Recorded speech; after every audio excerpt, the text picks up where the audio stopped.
Well, the ceiling for Trey Burke was incredibly high. He was not at Michigan that long, but in those 2 years, he was really good, really quickly. When I think of Trey Burke, I think of a pivotal point in Michigan basketball history. Burke brought Michigan basketball back. I mean, I don't think there's any question about it. The fact that he initially went from an under-recruited guy that was going to commit to Penn State and winds up, being the best player John Beilein's had. I think it speaks volumes. He was not a highly rated player. He should have been.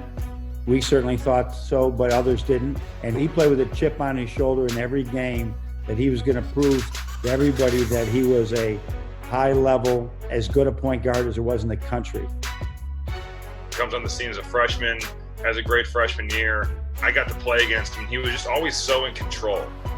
His freshman year, he was the team leader in points, assists, and steals. Helped Michigan to a 13-5 Big Ten record.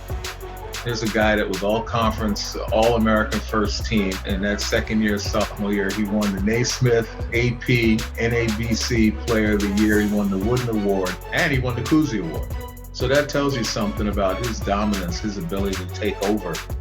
He was just one of those guys that when you watch him play, you're just amazed at the things he does. I mean, he was beautiful to watch. He was outstanding. He was clutch. To me, if there is such a thing as a clutch gene, Trey Burke had it. Anytime Michigan needed a go-to bucket, Trey Burke seemed to come up with it. For him, I think back at probably the most outstanding performance, that Sweet 16 game against Kansas. Burke moves it down.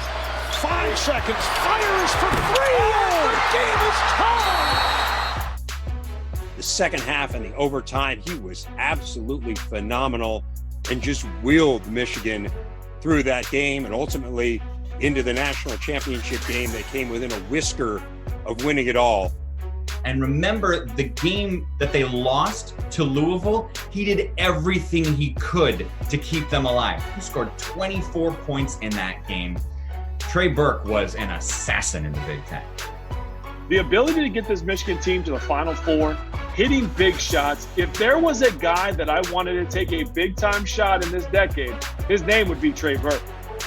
You can talk about being a player of the year. You can talk about being an All-American. You can talk about being a first-team All-Big Ten player. But can you win me a basketball game when it counts most and on the biggest stage? And that, to me, is what Trey Burke did. And again, if he had played more than 2 years at Michigan, he had my player of the decade vote. He had to go and take that next step to the NBA. But what I wouldn't have given to see one more year of Trey Burke inside the Big Ten. I'm so proud of the 2 years that he had, and now it is 7 or 8 years later, he's still in the NBA. A terrific young man and really a terrific player.